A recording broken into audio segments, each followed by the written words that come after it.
Last night and today we celebrated Shavuot with sweetness. We had some cheesecake, we had some Torah, we had some coffee, conversations that stretched, for me, at least for me, later in the night than I would like sometimes. A Jewish faith that says that if we stay up long enough with enough sacred words, maybe those sacred words will teach us about how to live. And we studied Revelation of the covenant that came at Mount Sinai. And we talked about responsibility, about what it means to become a people. And then perhaps on the way home, for some of you, for at least for me, or before bed, I saw another scene entirely coming through the news. Bound detainees from a Gaza flotilla kneeling on the deck of a ship. Hands zip-tied behind their backs, Israel's national anthem playing overhead while Israel's radical national security minister, Itamar Ben-Gvir, circulated the footage triumphantly online of him waving the flag of Israel while people were bound. So I want to be clear about something. The flotilla itself is not innocent or uncomplicated. It is a political provocation as much as a humanitarian effort, if it even is a humanitarian effort. And it's designed to challenge Israel in Israel's legitimacy. Israel had every right to prevent the ships from reaching Gaza. I 100% believe that. And Jews are right to also understand the larger climate in which these stories are unfolding. A climate where Israel exists under obsessive scrutiny and where hostility towards Israel is sliding into hostility towards Jews everywhere in the world. Which is why Ben-Gvir's conduct was, in my opinion, so catastrophic. He gave the flotilla organizers exactly what they wanted. And worse, he gave it to them in the ugliest possible form. Bound detainees, forced kneeling, Hatikva, our national anthem, blaring, humiliation turned into theater by a sitting Israeli minister streaming it for the world. Even people who thought the flotilla was reckless could see that Ben-Gvir had done something despicable. Israel's foreign minister, Gideon Sa'ar, who I met with in January, said that Ben-Gvir had damaged Israel's reputation and was, quote, not the face of Israel. Ambassador Yechiel later called it reckless and grandstanding. Other ministers distanced themselves from the spectacle. Bibi Netanyahu himself said Israel had every right to stop the flotilla, which I agree with, but that Ben-Gvir, his conduct, was not in line with Israel's values and norms. And still, Netanyahu has done nothing to remove Ben-Gvir from the government. And that matters. Because Ben-Gvir did not emerge from a moral center of Israeli democracy. For years, he stood on the extremist margins of Israeli politics. As a young man, he was associated with the Kahanist movement founded by Rabbi Meir Kahana, whose party was banned from the Knesset for racism. Ben-Gvir himself was convicted in Israeli courts for incitement and support for a terrorist organization that terrorized Israelis.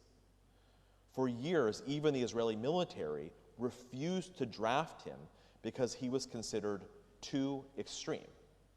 And now he runs Israel's police. And yet, through years of fear, of rage and fragmentation, and real political desperation on Netanyahu's part, a figure once outside the boundaries of acceptable Israeli public life was brought into the center of power by Netanyahu, not despite of who he was, but because of who he was, because he needed those votes. And that is part of the warning. Because a nation does not become endangered only when it faces enemies from the outside. Sometimes a nation becomes endangered when a nation has people in the inside who have no problem with humiliation, domination, theatrical cruelty, and how it feels satisfying.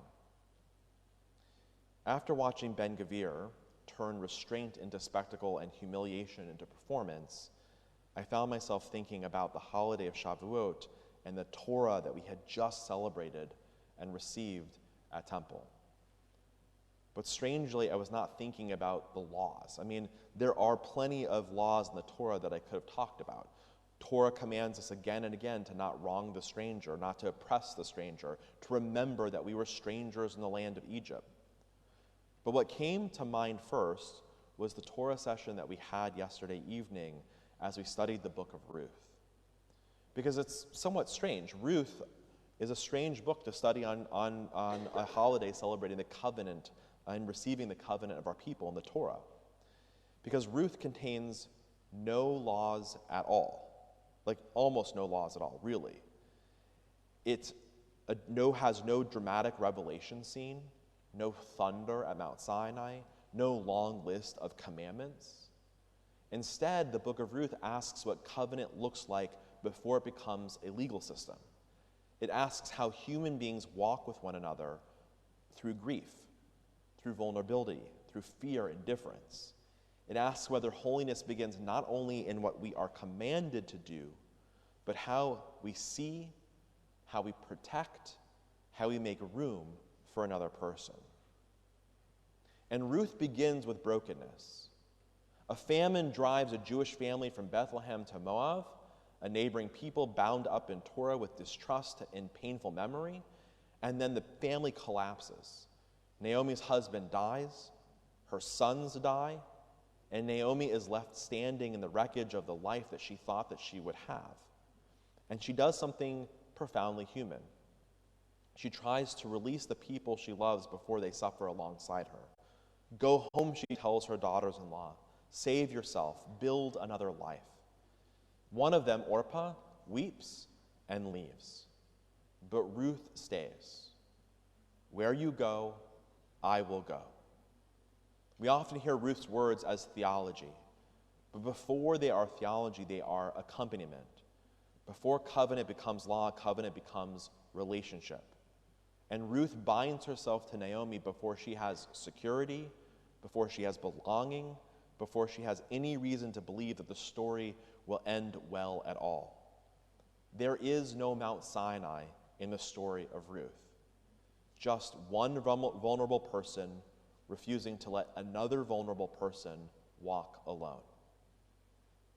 And maybe that is exactly why Ruth is read on Shavuot. Because Ruth suggests that covenant begins not with law alone, but with how human beings treat one another in moments of vulnerability, dependence, and fear. The Torah itself speaks harshly about Moab. Ruth does not arrive in Bethlehem as a neutral figure. She carries generations of suspicion before she says a single word. And when Ruth and Naomi arrive, there's no easy welcoming waiting back in Bethlehem when they return back home, to Naomi's home. Two widows with no obvious source of protection or income. And Naomi has come home, but home is not the same as security. And Ruth is even more exposed. She's a foreign woman, a Moabite, dependent on the generosity and restraint of others. So one day, Ruth goes out to glean some food from the harvest and from the fields. Gleaning was the practice of gathering leftover grain from the edges of the field after the harvesters passed through it. It was one of the ways that the vulnerable could survive. But survival still depended on the moral character of the people who owned the field and worked the land. Would they let her gather? Would they shame her? Would they harass her? Would they see her as a person? And that's where Boaz enters the story.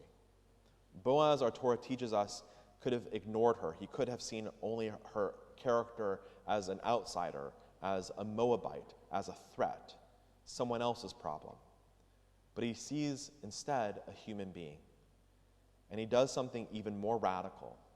He tells the workers not to shame her, not to touch her, but to leave the grain behind intentionally so that she can gather with dignity.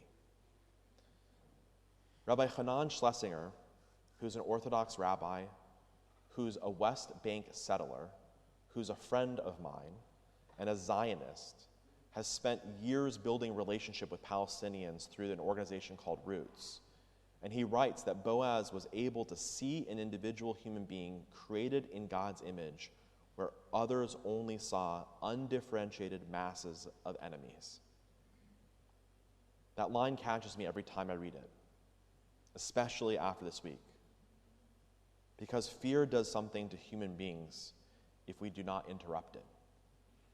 Fear has a way of flattening and reducing and turning other people into symbols. And eventually, if we're not careful, humiliation begins to feel righteous.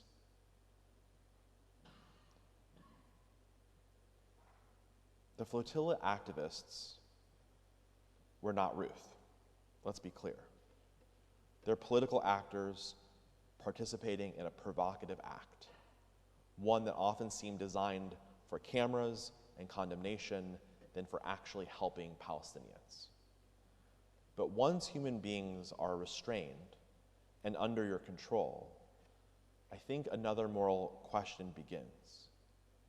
What kind of people will we become in the presence of power? What will power become?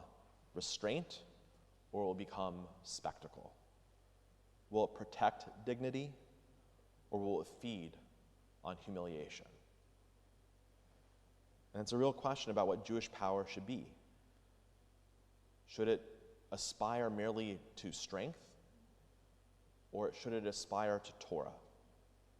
Not because Jews must be perfect, we're not.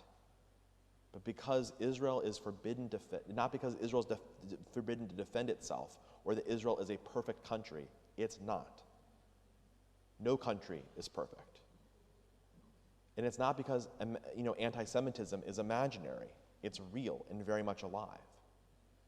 But because Torah asks something harder of us than tribal reflex.